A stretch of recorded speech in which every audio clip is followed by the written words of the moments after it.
The Hall of Fame is one of the coolest concepts that humanity has ever created, putting together all of the greatest members of a specific discipline to be commemorated and respected until the end of time.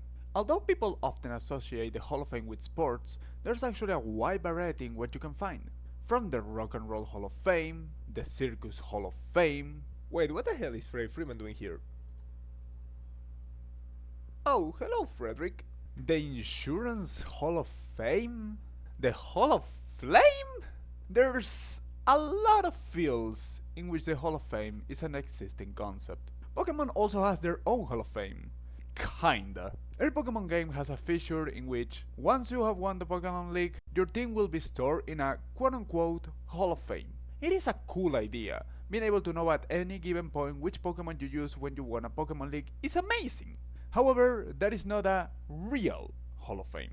I want to make a video talking specifically about a well-structured Hall of Fame, giving their well-deserved respect to the individuals that define an era, where it was a Pokemon that dominated its competitive scene, a Pokemon that was used as the poster boy of the franchise, an all-time great competitive player, and everything in between. I searched throughout YouTube and I didn't find a single video talking about this possibility. That's why I decided to make the first true Pokemon Hall of Fame, a list in which we commemorate the most important aspects in Pokemon history. Now, this video is just gonna talk specifically about the main story games, the one that determine which is the current generation. Why? Because I don't want the video to last 7 hours, I hope that you understand me. So, if you enjoy the concept, please leave a like, comment and subscribe. That way, I will know if you actually want content like this and that I'm not talking with a wall. So, without anything else to explain, let's start with...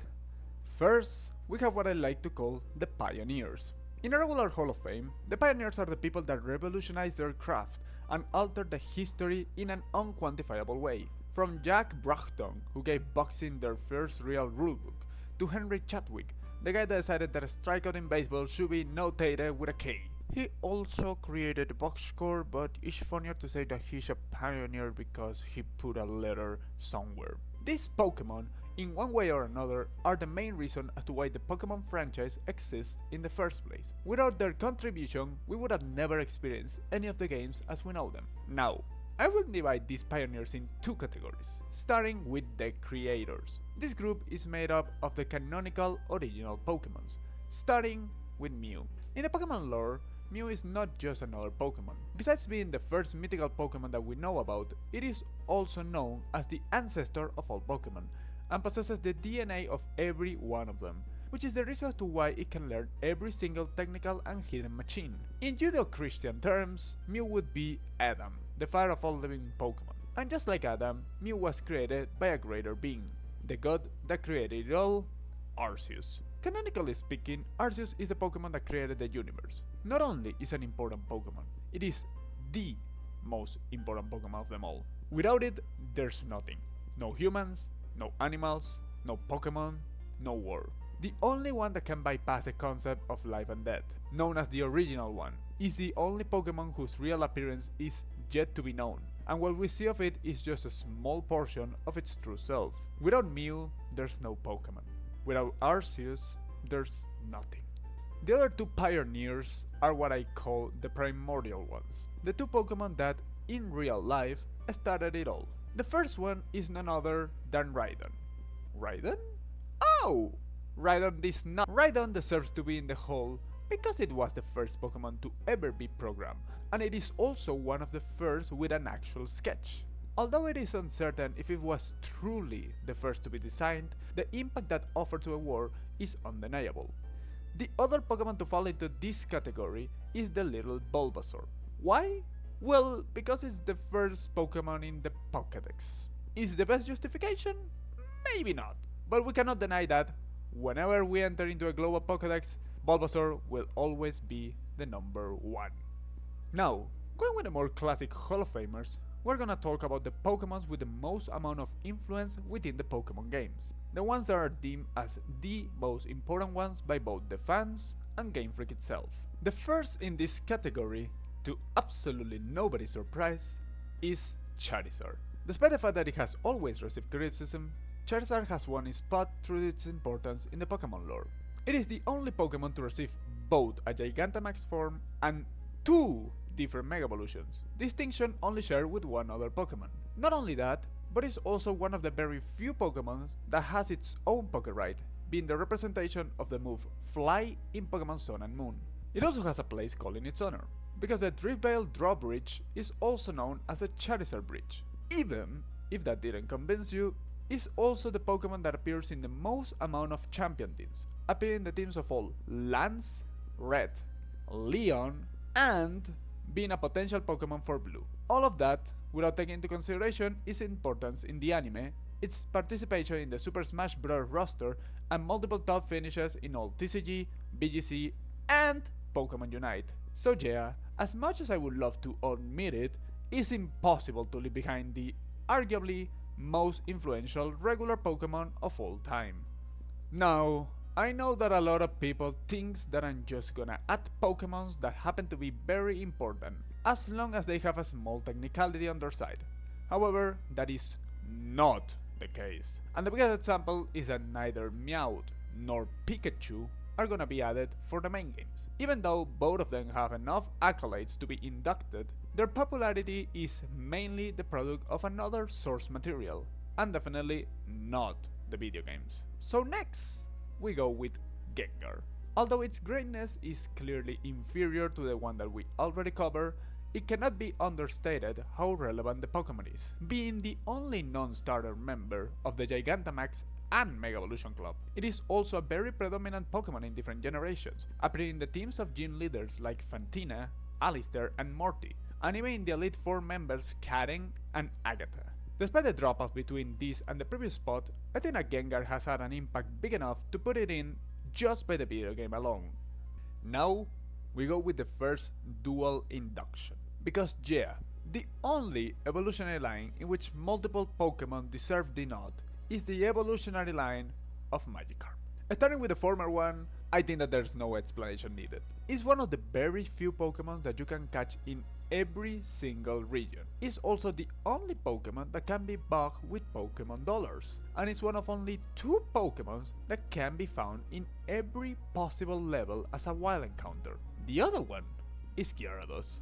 Gyarados also deserves its spot for a variety of reasons. Not only is the other Pokemon that you can find at every level, it also has a huge relevance in the lore, having a Mega Evolution, being part of 3 different champion teams, and being the first Pokemon in any game to have a shiny within the story, thanks to the red Gyarados in the Lake of Rage. If he was by itself, I might have decided to leave it outside of the hole, but its iconicness, combined with the direct relation with Magikarp, made it a very obvious choice.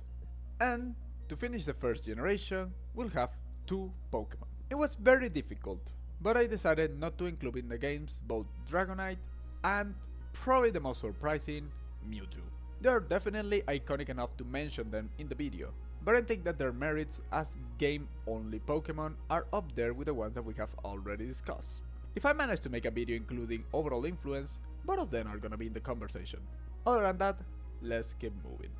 The penultimate Pokemon of Gen 1 is the beloved Snorlax.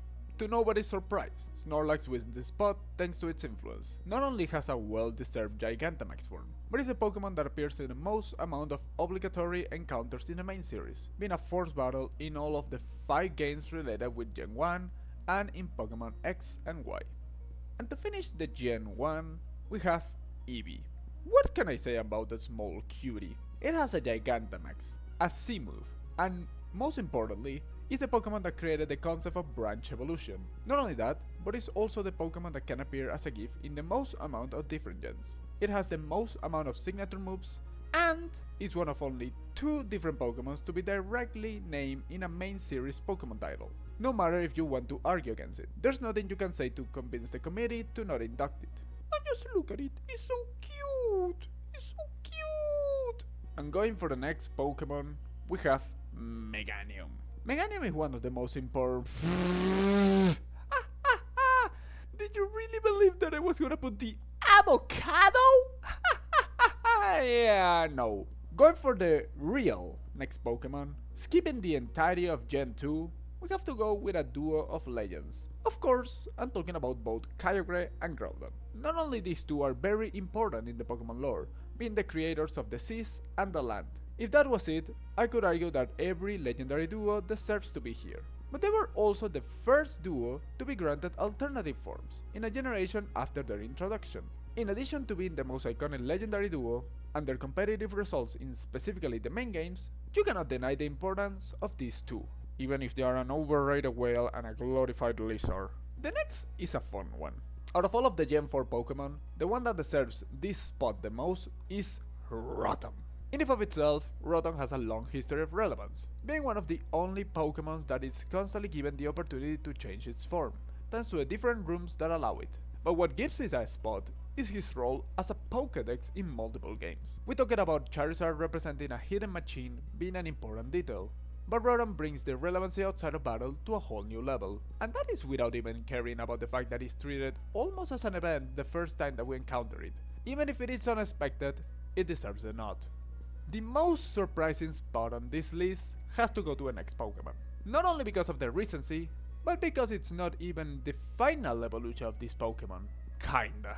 The next one has to be Floette. Not the regular one, but its eternal form.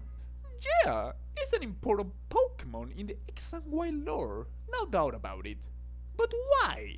Well, it's because this is the only unique Pokemon species that cannot be caught in any way. There have been some specific instances in which an enemy couldn't be caught, but none of them were Pokemon. That's why I gave it the induction, even if it looks weird at first glance. And the last Pokemon in the list, which shouldn't be unexpected, is the weirdest of them all, Eternatus. Eternatus is not only weird, it's an anomaly within the Pokemon world. It has the second highest base stat total for any normal variation of a Pokemon, only trailing Arceus and having exactly 10 more than what is considered to be the peak for all other legendaries. It was also the first and only legendary of the poison type in Generation 8. It's also the longest Pokemon, has the highest catch rate of any Pokemon, not only legendary, and it has an alternative form.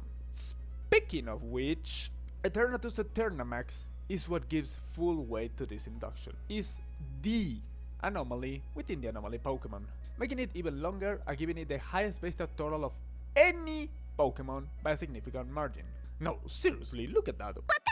When you combine it with the fact that it's a unique evolution that none other Pokemon can obtain, it makes it the most interesting Pokemon on the whole, and maybe in the entire game. So you finished with the Pokemons. That's it, right? Wait, there's something missing. Because a Hall of Fame is not made of only the players, or in this case the Pokemon. No, there is another huge component surrounding it, which is the creators. The people that help to create the games like we know them. Those that help Pokemon to become the franchise that we currently love. So I will give 2 spots for the most influential members of the creative team of Game Freak. The first one is the pioneer of them all, the original, the creator itself, Mr. Satoshi Tajiri. What can I say about him that you don't understand? Let's see. Oh, his father worked for Nissan. Nice! He started working in video games when the Nintendo Entertainment System was the new big thing. He worked for years in different video games, including Mario games. Yeah, that Mario. You know, Mario? After almost a decade of creating video games, he came up with the idea of a game in which you can trade small monsters with others. And the rest is history. He has contributed to the creation of every single mainline game in one way or another, and much, much more. I think that what he has done will probably never be replicated by any other franchise, and we should be grateful for his creation. The last entry of this video is for the most respected member of the creative team of Pokemon. Of course, we're talking about Junichi Masuda. You know him, I know him, that weirdo in the back of the classroom knows him, everybody knows him. He has been the musical composer of every single game of the main series, and has been the main producer of most games, while even being the director of every main game from Generation 3 to Generation 6. His influence is not only present in Pokemon to this day. Even if this video was about making a Hall of Fame of the entirety of the video game industry, he would have been an honorable member, and his main job has always been Pokemon. So you can imagine how much he deserves this induction. Thank you, Satoshi Tajiri, and thank you, Junichi Masuda. for giving shape to this beautiful franchise, and also for creating something as gorgeous as a circuitry. I love you guys! Thank you guys so much for watching, I hope that you all enjoyed it, and as I said, if you like content like this, leave a like, comment, and subscribe. It not only helps the channel, but it also helps you to make me understand what you guys love to see. So, without anything else to explain, see you next time, bye bye!